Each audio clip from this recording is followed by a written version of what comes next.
One of the things that people have said about agriculture is that on the whole it's more labor-intensive than hunting and gathering, and that's one of the reasons why people have looked to explanations which, you might say, are kind of corrosive factors, that people have been forced into agriculture because they had no alternative.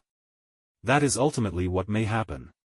But at the very beginning it could be that agriculture was developed because people wanted special status foods for feasting, that it was actually a social need. I mean, how much of what we do in our lives is generated by competition with others? And a lot of that is powered by desire for new things, new statuses, new whatever it might be. Respect, recognition also are important.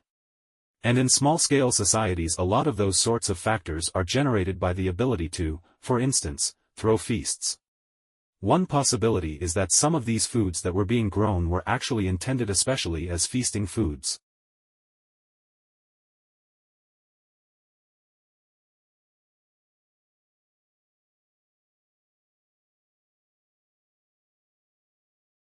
Interesting sound. I would have guessed a Wild West performer was practicing with a bullwhip while also vacuuming. But no. That sound is apparently produced by the aurora borealis, the northern lights. Since 2000 researchers at Finland's Aalto University have been collecting audio, as part of what's called the Auroral Acoustics Project. Folk tales have long held that the lights also produce odd sounds, but the claims were hard to prove. And some researchers thought that any noises produced by the energetic particles that cause the light show would be far too high in the sky to be heard on the ground. But the latest results indicate that at least some sounds are produced very close to the ground. A setup of 3 ground-based microphones allowed researchers to estimate that the sounds occur perhaps just 70 meters up.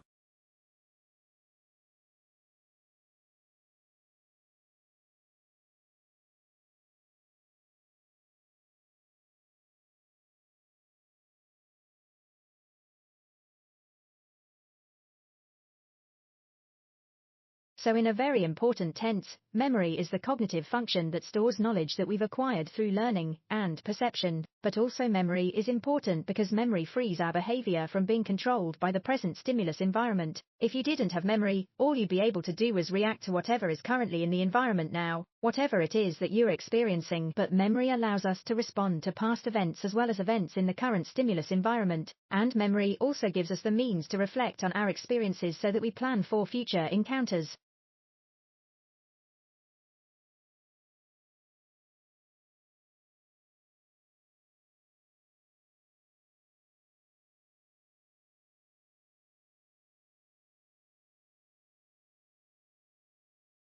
My hero is Marie Curie. She was a Polish physicist and chemist working in France, and she did conduct pioneering research on radioactivity. She was also the first woman who won a Nobel Prize. Marie Curie is my hero because she showed a lot of determination in following her career path and her passions. She also showed a lot of patience in working for years to receive results from her experiments. And Marie Curie, she designed and built the first mobile X-ray machines.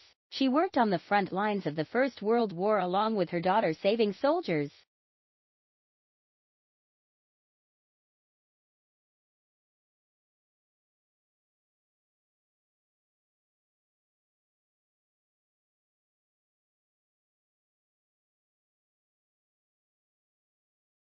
Water plays a big role in supporting our communities. As water supplies are stressed by growing populations, climate challenges, and greater competition of resources, the need to leverage innovative technologies and alternative water supplies continues to grow. The challenge for many is matching the quality of water with its intended use. Many water systems use treated wastewater for irrigation or industrial uses where water does not need to be of drinking water quality. Some water systems treat wastewater to drinking water standards and store it underground before using it as a source of drinking water.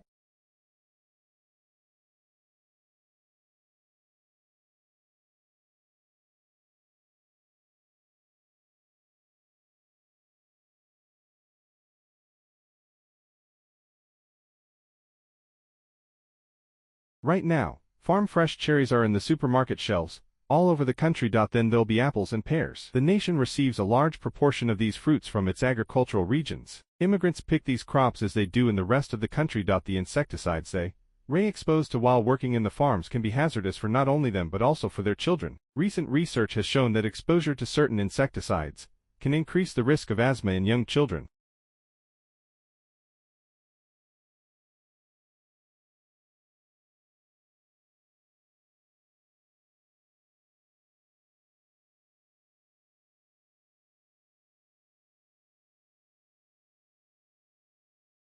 We think of money as one of the biggest inventions of mankind. With the widespread use of money, finance was born. Nowadays all the economies are financial. Their financial systems have grown in their size and complexity. We see a wide array of financial institutions trading in complex financial assets on interdependent financial markets, with a single aim of bringing together savers and investors in their desire of making the best use of their wealth. Development of financial systems has thus become a close companion of general economic development. At the top of these financial systems are modern central banks, with a difficult task of using money as a steering wheel between the dangers of inflation and recessions. Good understanding of the mechanics of financial systems is of essence. The growing complexity of financial markets in a globalized world is making such a knowledge a necessity for good analytical skills.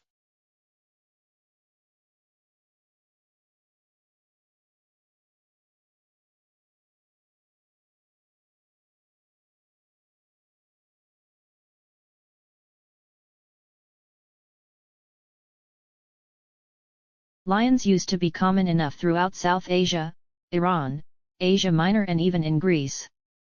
They disappeared from these countries a long time ago and are seldom encountered in India. The Indian lion is smaller than his African counterpart.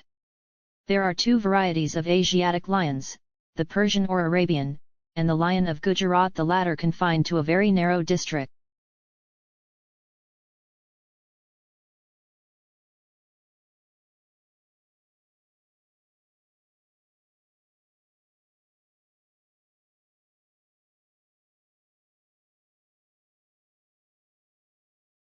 The black bear is the largest wild animal in these parts. It can weigh 225 kilograms or more, but is capable of incredibly fast sprints on rough terrain. It is a wild animal, and protected as such it sometimes loses its normal fear of people. This makes the bear appear tame, but it is then actually more dangerous than its truly wild counterparts. If you come upon a bear while you are in your car, keep the windows shut. Do not attempt to feed, tease, molest, or get close to a bear. Do not try to take a close-up portrait photograph of a bear, either use a telephoto lens or be satisfied with a distant shot.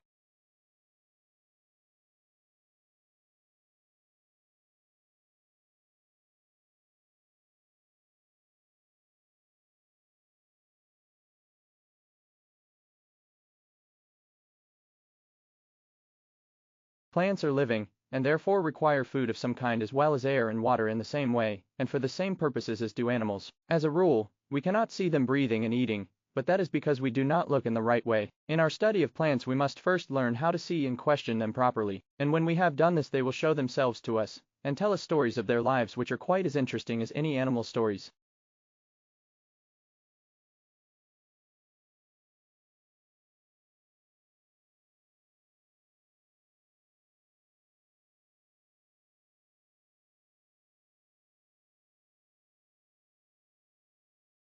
Children's natural desires lie primarily in the realm of sensation. New things to look at or new sounds to hear, especially when they involve the spectacle of action of a violent sort, will always divert the attention from abstract conceptions of objects verbally taken in. The grimace that one student makes, the spitballs that another is ready to throw, the dog fighting in the street, or the ringing of distant fire engine, these are the rivals with which the powers of the teacher to be interesting have to cope incessantly. The child will always be more concerned in what a teacher is doing than what the same teacher is saying. The children are relaxed and attentive during experiments or when the teacher is drawing on the blackboard.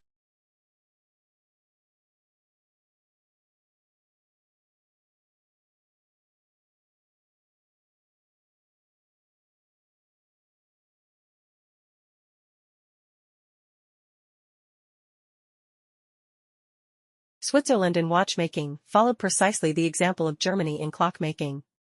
It commenced there in the 17th and culminated in the 19th century.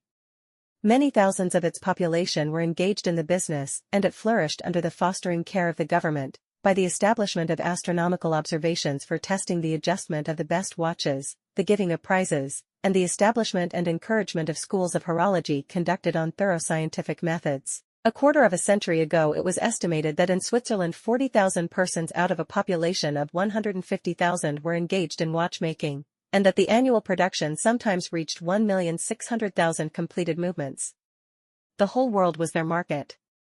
The United States alone was importing 134,000 watches annually from that country.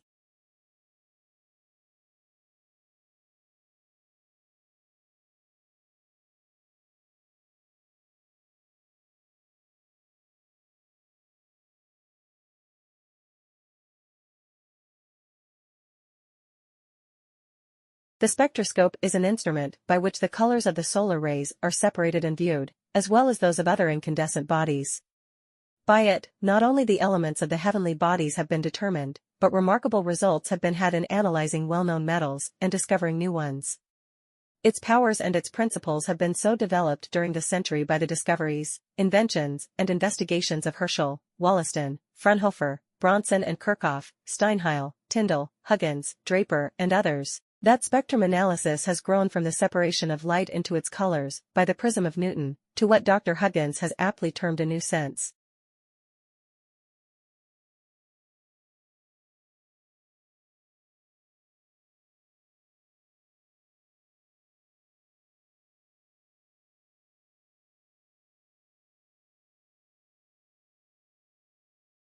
A female dragonfly drops her eggs in the water, or lays them on water weeds, perhaps cutting an incision where they can be the more safely lodged, or even goes down below the surface and deposits them in the mud at the bottom of a pond. From the eggs are hatched the aquatic larvae which differ in many respects from the imago. The dragonfly larva has the same predatory mode of life as its parent, but it is sluggish in habit, lurking for its prey at the bottom of the pond, among the mud or vegetation, which it resembles in color. The larva lurks in its hiding place, or suddenly darts out so as to secure any unwary small insect that may pass close enough for capture. Dragonfly larvae walk, and also swim by movements of the abdomen or by expelling a jet of water from the hindgut.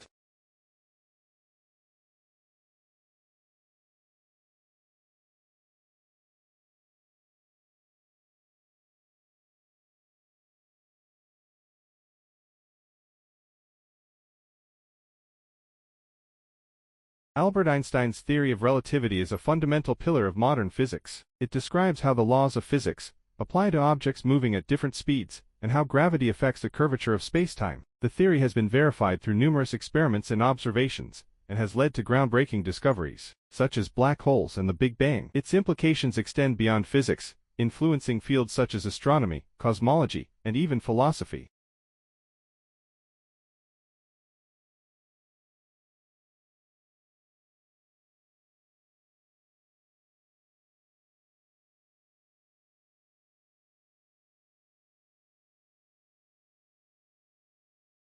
Biotechnology is a rapidly growing field that combines biology and technology to create new products and services. From genetically modified crops to personalized medicine, biotech innovations are changing the way we live and work. Advances in gene editing, tissue engineering, and bioinformatics are expanding our understanding of life itself, and are opening up new possibilities for improving human health and well-being. As biotechnology continues to evolve, its impact on society is likely to become even more profound.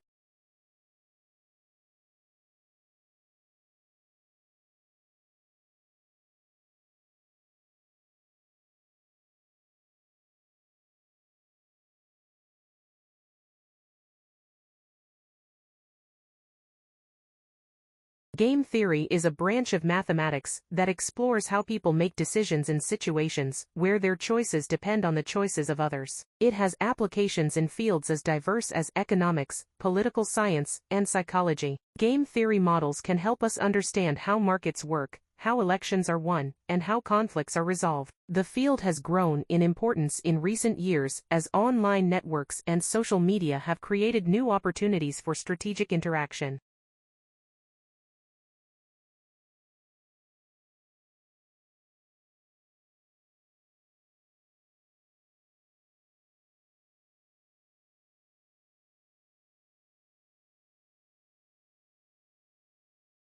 Human anatomy is the study of the structure and function of the human body. It encompasses everything from the smallest cells to the largest organs and systems. Understanding the intricacies of human anatomy is essential for medical professionals, as well as for researchers working to develop new treatments and therapies. Advances in imaging technology, such as MRI and CT scans, have made it possible to explore the human body in unprecedented detail, leading to new insights and discoveries.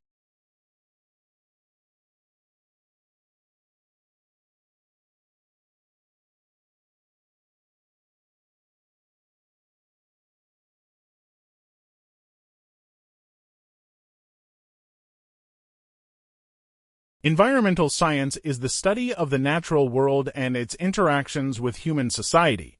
It covers a wide range of topics, from climate change and pollution to biodiversity and conservation, as human activity continues to put pressure on the environment. Environmental science is becoming increasingly important for understanding the impact of our actions and for developing strategies to mitigate negative effects. It also plays a crucial role in shaping policy and public opinion on environmental issues.